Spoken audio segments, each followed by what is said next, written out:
What happens when a nation's police force becomes so ideologically corrupted that they end up arresting a boy who has been stabbed and is bleeding to death because his perpetrator, who stood just a few footsteps away, has accused him of racism? There are a few clips that we need to look at. We're going to begin with the body cam footage. And I think, actually, anecdotally, I can solve why this has happened or how this has happened. We need to understand as a nation, as a country, we need to understand how we've arrived at a situation like this. And I've got a theory. And I think it holds water. But before I reveal it, and before we look at some other clips around the Henry Nowak case, you've probably seen it already, and it is disturbing. But we have to set the scene with the body cam footage. Right. He keeps dropping side to side, so I'm just trying to keep him set up. Right. That police officer, you can hear by the tone of his voice, he would struggle to give less of a toss if he tried to find out more about what's happening to the person that's currently lay on the floor. He's really not bothered. And remember, they've been called here because there's been an accusation of dun dun dun racism. He's got a mouthful of blood. I don't want him. He was on the bin on the other side of this gate. He's jumped over these fences and stuff like that. And he's obviously fallen from there and he slipped from there. There's other shoes left over there, mate. What's your name, mate? Huh? I'm no medical professional, but he doesn't sound particularly well. But how have we got here? How have we got to a point where the police officers really don't seem to care or do any kind of inquisition as to his well-being? We're not far off. Yeah, me. My brother, he's took my turban off, started grabbing my head. Are you injured? Yeah, I've got swollen. If you can spot his injury, please do say it out loud. Put it in the comments. Just step back a little bit for me. Someone flag these down. Right, let's get you out of there, shall we? I was in bed asleep. Whenever just phoned me up, they looked. Grab his other arm. Right. Come running around the corner. What's happened to you, right? You've been stabbed? Whereabouts? Don't think you have, mate. I don't think you have, mate. Right, let's understand what's happening here. A little while ago, I ran a little experiment where, to help prove my theory of why this is happening before this actually happened, but this is, if you look at the grooming gangs and this case, and there'll be others, culturally, what's happened in this country? Anybody can do this test. Ask somebody, and this is a question that I asked this person. Would you rather everybody you know you as being involved in bestiality, or would you rather everyone you know you as a racist? This person that I asked that question to, without even skipping a beat, said, I wouldn't want to be known as racist. That is the worst possible thing. Racism is terrible. Now, in case you aren't aware of what bestiality is, I'm going to use my friend's Blink-182 to illustrate it for you. I want a dog in the ass. He wants to a dog in the ass. I want to a dog. That's right, kids. And so what's the theory? The theory is we have collectively decided, it would seem, that the worst possible crime in the land, it isn't rape, it isn't murder, it's racism. This person that I asked this question to would rather people perceive him as copulating with a mutt than being racist.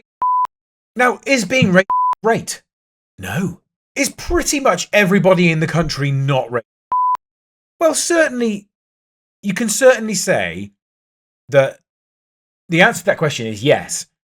But there is now this new type of, this neo-racism, where it's like, it's also been mutually decided that white people could never be victims of racism. And actually, you can make comments and you can design policies to disadvantage white people. And so here we have then the perfect storm where we've collectively decided that the worst possible thing a person can be accused of is racism. When, yes, of course, racism is bad, but it ain't the worst thing. It just isn't the worst thing. White people can't be victims, and you can say anything you want to them. And also, You can design policies that single out colour of skin to fairly discriminate against, which, by the way, is definitionally. And so what's happened with Henry Nowak is the result of, just like what happened with the grooming gangs, it is the result of people desperate to virtue signal, desperate to demonstrate that they have the right views and that they're offended by the right things, not want to be considered or perceived as racist, to the point where they'd rather be perceived as making love with dogs. And the consequence is tens of thousands, if not hundreds of thousands, of white English girls being targeted by the government's own data. 66% per capita were Pakistani Muslim men. And Henry Nowak, because somebody said he said something racist, he did something racist, he's arrested whilst bleeding to death. We have to collectively say racism's not great. It ain't the worst thing in the world, though.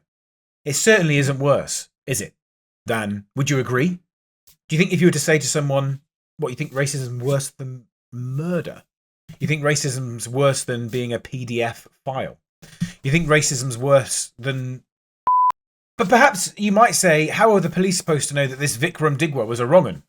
Maybe they were just acting on that lone incident. Well, it turns out it's actually been known for a while that he's a wrong'un.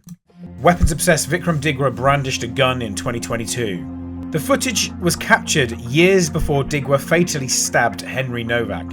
According to an ex-neighbour who filmed the footage, Vikram was shooting at a wooden board. The incident was reported to the police at the time, who said they couldn't do anything. And we all know why. Now, as is so often the case with the institutional elites, so mainly the media, and of course the institution of government and the institution of police, they are completely out of step with the rest of the nation. And pointing the thing out, pointing out the disgust that people have, the way Henry was treated by the police, pointing that out marks you as the problem. You're not supposed to point the problem out. Hate, anger and division. And that's what Nigel concerns... did not incite hate in any way. What did he say that incited hate? He said he's having rage. Yes, and I think the nation, that is a sentiment that the nation that certain feels. people will be hardwired into his words. They respond to his words. You cannot and as a result blame of Nigel for people protesting. I'm so sorry. People feel rage. Well, I saw it's that not video. for the first Rage. time that Nigel says something, Tommy Robinson doesn't They're not something. the same person. Yeah, but they feed off each other. No, they don't fool don't. yourself. No, Thinks the role that Nigel Farage has is a man who leads a national political party who's ahead in the polls, that he could have chosen different language which spoke to the need for calm, and instead he chose the phrase cold rage, which some people may take as permission to behave in the way they did in Southampton. I don't accept that premise. I think Nigel was naming an anger that I felt while watching it, and I think you'll find millions of people felt watching it. They felt a cold rage watching that because... It's wild. Wild beyond wild. That they genuinely believe that people have watched that video and they've not decided how they feel. But once Nigel Farage points out that we feel rage, because Nigel, I was wondering how I felt. I watched it and I could see that, and I already know that he's died, and I could see that they're handcuffing him, and his white hand, because there's no blood left in his body, because it's all left his body because he's been stabbed by the person that's actually stood next to the police. I was just on the fence with how I felt. I was unsure. I was kind of ambiguous. It wasn't really one way or the other, to be honest. But then Nigel said, what you feel is rage. And I thought, oh, of course, that's what I feel. It's complete and utter contempt. And we said this was a global story. It's drawn comments from all parts of the political West, not least J.D. Vance. What he said I thought was very poignant. Henry Nowak died the same way a civilization dies. Abandoned, handcuffed by authorities who neither trusted nor cared for him, and accused of hate crimes he did not commit. His murder is as tragic as it is enraging. He should still be alive today, and would be if the last few generations of European elites had stood their ground against the politics of self-hatred and the mass invasion of migrants, many of whom despise the West and the people who love it. It's become institutionally fashionable in this country to self-hate. There's this idea that Britain and America, the two most successful nations the planet has ever known, successful not just militaristically or empire, but successful from a benevolent perspective in terms of outlawing slavery, lifting the living standards of its people, and actually, adjacent to that, people all around the world. To the point where the people that live in this country, in Britain and America, we have, because of our ancestors, we turn on a tap and fresh water comes out. We eat in abundance. We have warm showers. Everything that our ancestors have done has meant that we get to live a life of such unimaginable comfort and good health that it just would have seemed incomprehensible to all other generations that came before us. The idea that is a civilization that we should feel ashamed by is, to me, it's actually kind of fascinating. He goes on to say, Henry was far from the first to so needlessly lose his life, and I fear he won't be the last. Each time a life like his is lost, the proper response, the only response, is righteous anger. One of the most important things the Trump administration has proven to the world is that stopping the flow of mass migration and defending national sovereignty is a matter of political will and leadership. Anything else is an excuse. He had the border closed down within a couple of months. We live on an island. We live on an island. You'll remember from Peak Woke, of course you will, how could you forget, that after the murder of George Floyd, politicians from all over the world took it upon themselves to react with righteous rage, righteous anger. One of those people was David Lammy. There was always going to be a rebound case where these politicians that took the knee in memory of George Floyd to demonstrate against racism were going to be faced with a similar situation involving a victim of a different race. Now, the noble thing to do for these politicians, actually, would be to say, it's just as bad, and although taking the knee is kind of, I'm going to do it anyway. Some commentators are suggesting this is a take the knee for Henry Nowak moment. Would you take the knee for Mr. Nowak? Well, I think to honour what that was family... a yes or no, Mr. Lammy? Would you take the knee for Henry Nowak? I think no, because, look, I don't think that the family are asking for symbolism. They're asking for genuine common sense policing, and for them, they want to see a reduction in knife crime, and of course they're concerned about some of the policing that they saw. So taking the knee is mere symbolism, isn't it, really? It was a bit of a charade at times.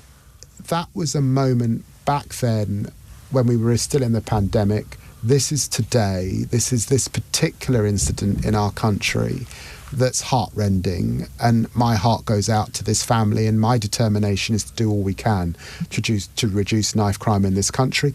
But where there are perpetrators, they should see the full face of the law. It's more frustrating that he doesn't make sense, and he doesn't even speak properly. They should face the full face of the law. He means the full force of the law, presumably. The full face of the law. I'm not sure what that means. He doesn't view Henry. These people do not view the murder of Henry Nowak as that shocking, really, I don't think. I think to them, it's just inconvenient that it's happened. They can't really... It doesn't give them the option to virtue signal. I mean, can you even begin to imagine? Is it possible to even fathom how they would have reacted if Henry Nowak had been black? It's just, you couldn't... The statues that would be pulled down, they'd be on both knees. They'd be on hands and knees. But he wasn't the only one. Obviously, he wasn't the only one. Our very own Prime Minister, when he was in opposition... By the way, somebody's pitched down his voice here, because he doesn't sound this deep. When you listen to him, somebody's pitched down his voice. Like you, I was shocked and angered at the killing of George Floyd and the response of President Trump and the US authorities to the peaceful protests, to people rightly demanding justice, has been an affront to humanity. But no matter the pain we feel, there is no justification for more violence and disorder. The attacks directed towards police officers in Southampton last night were disgraceful and completely unacceptable. This is a time for serious work, not rage. And let me be clear, we will ensure anyone found engaging in disorder meets the full force of the law, as we have done before. Shockingly, there's been a video that's emerged of a Sikh group talking about the murder. Now, I think one of the reasons why this case makes a lot of British people feel uneasy is actually the Sikh community is one that most people in Britain would regard as just a decent group, well integrated, helped a lot with the exposure of the gangs. And so I would say on the whole, British people have never viewed, or not really viewed, Sikhs as a problem. But, I mean, listen to them in their own words. Normally, I disagree with you, Bobby, but I'm going to have to agree with you a little bit, And this guy here, he's wearing a turtleneck. When people are wearing turtlenecks, they mean business, man. Exactly, brother, exactly. You wouldn't get normal people wearing turtlenecks like that over a shirt with a tie. Stone Island. Yeah. That guy's been on the helium. He's very smart, and that's scary. If someone like that threatens you, it's serious, man. But if you look at his eyes, he's very, very cold. His eyes are like he's looking in the mirror. He's flicking his hair. It wasn't. Look, I didn't get the right vibe from that, and I suspect the police were thinking twice about releasing that video because it didn't show this little boy who's looking in the mirror, getting ready to go out. It looked like he was ready to go out to kick off, and that Digby was the first guy that he saw, and he just didn't realize that Digby Singh was armed. What the Kirpan is for, to fight oppression, He's there to fight oppression. And essentially saying that he deserved it. It's so depressing. Let's remind ourselves of how police officers reacted during the George Floyd era.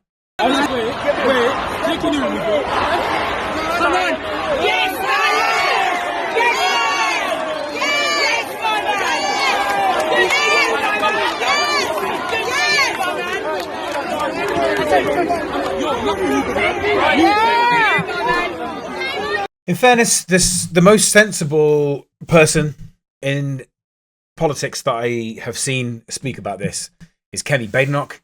Kemi, as far back as 2020, was calling out the now disgraced, corrupted political movement that is BLM.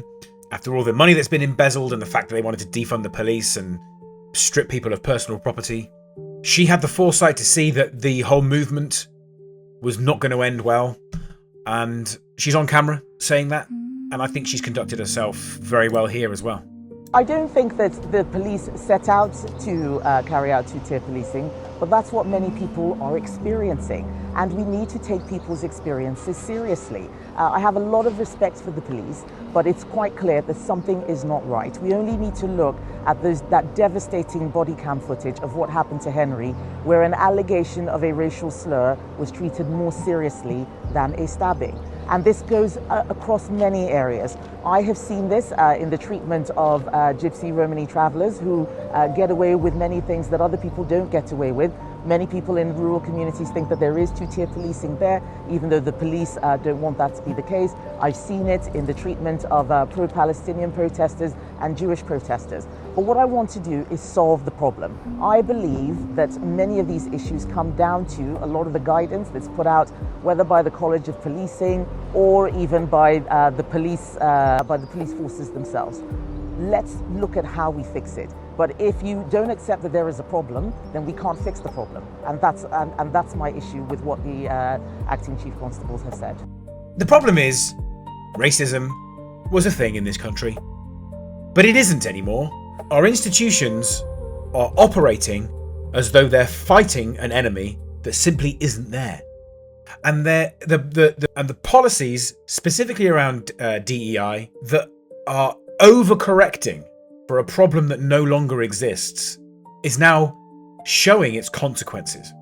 Henry Nowak is a consequence of overcorrecting and fighting a problem that doesn't exist.